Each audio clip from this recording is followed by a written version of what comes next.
A lot of times when we get in the discussion of screening, all people do is think about criminal record checks.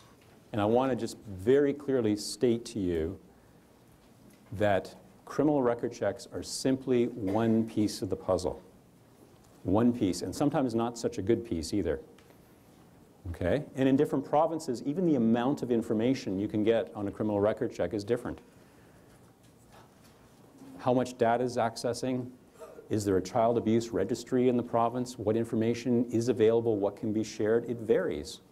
Even procedures for getting criminal records in different jurisdictions, even in one province like Ontario, there are differences between municipalities, provincially, RCMP jurisdictions. The point here is, without getting into a lot of details, and I'm not an expert in this, and Judy from our office or Melody are probably much, much better to answer the technical questions and practical questions, but basically the answer to all the questions is simply this. What is your obligation when it comes, for example, to criminal record checks? Well, it's this, to get the most comprehensive check that's available in your jurisdiction. That's what it comes down to. It could be vulnerable screening, sector screening, it could be a child abuse registry check, but it could be things put together. It depends on where you are in Canada. It depends on what jurisdiction you're in. But in terms of screening, there are a lot of issues that really need to be clarified.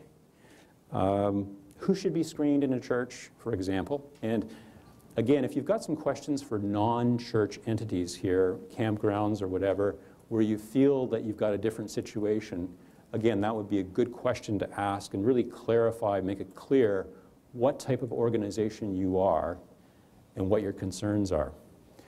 But with respect to screening, generally speaking, in a church, really your staff should be screened across the board.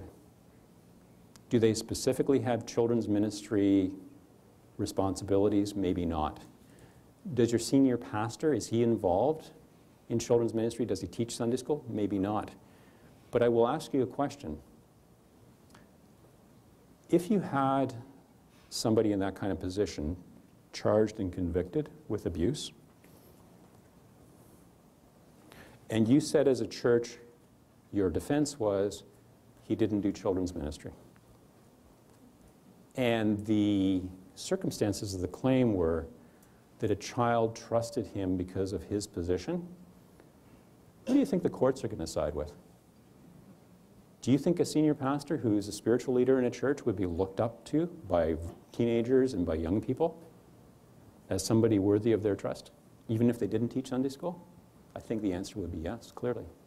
And here's a sort of a controversial one as well, but I personally believe that if leaders of a church, a board, are going to have everybody screened, they should screen themselves too. For two reasons. Number one is, quite frankly, they are in spiritual leadership positions themselves, even if they don't teach Sunday school. And secondly, they're setting an example. There's a lot more conviction when they say, we're getting you screened and we're screening ourselves too. Pretty hard to argue with that. It's like the general going into battle with his troops, right? Same thing, it has to do with leadership, not with ego. Basically though, what I can say is, who should be screened in a church? Any volunteers or paid staff who are in positions of trust over vulnerable persons, children, youth, vulnerable adults. Okay? Not everybody in the church, but people who have a position of trust with minors and with vulnerable persons. Okay?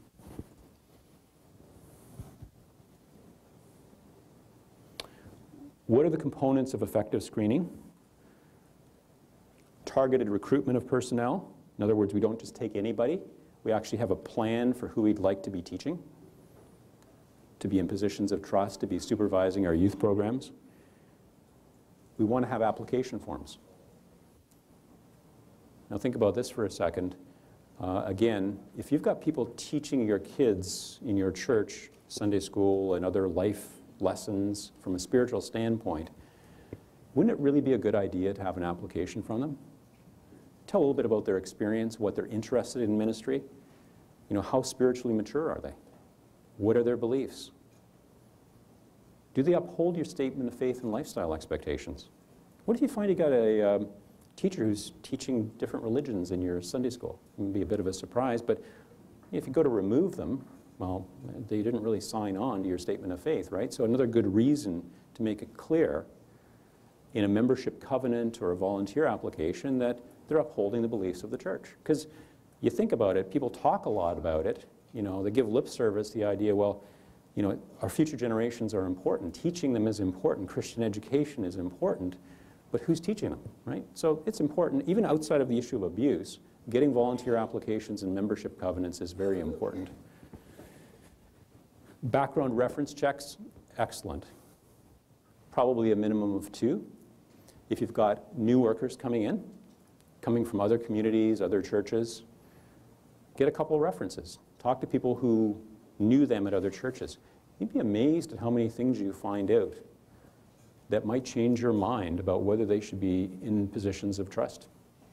Maybe you guys have some stories out there. I don't know if you're smiling or, you know, grimacing, right? But there's lots of stories. There's lots of close calls, actually. People tell me stories, and I kind of go, you know, I used to lose a bit of sleep over it, and I just can't, you know. But I think about these things, and I think about how important it is to really follow through. Criminal record checks, again, we talk about that.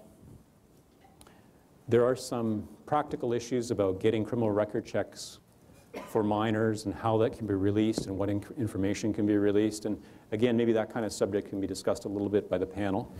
But one interesting thing is, statistically, apparently 10.7% of all Canadians have criminal records. So, does that surprise anybody? Seem a little bit higher than you expected?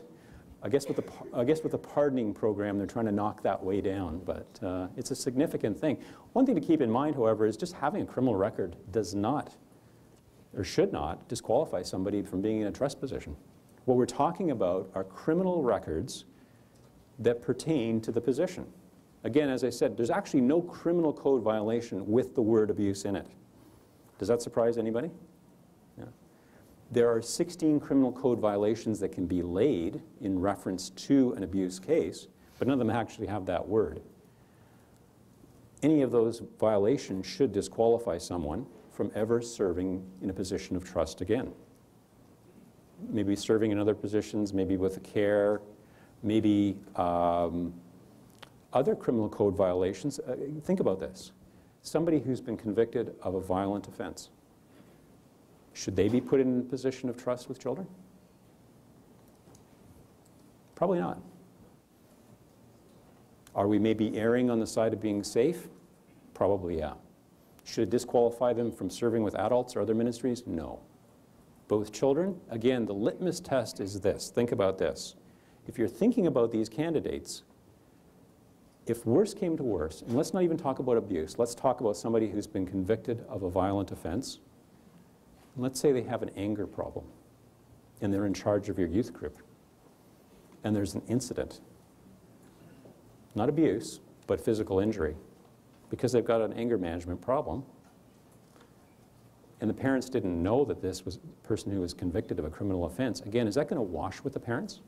Would that wash with you as a parent? That's the litmus test for deciding what kinds of criminal code violations do you think you should allow people to serve in positions of trust. Personal interviews, very good idea for new applicants again.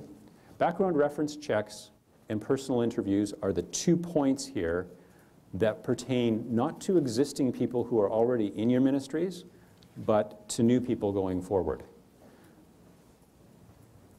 If you're choosing somebody on the basis of an application, it's okay, but face-to-face, body language, eye contact, they say 95% of all human interaction is nonverbal.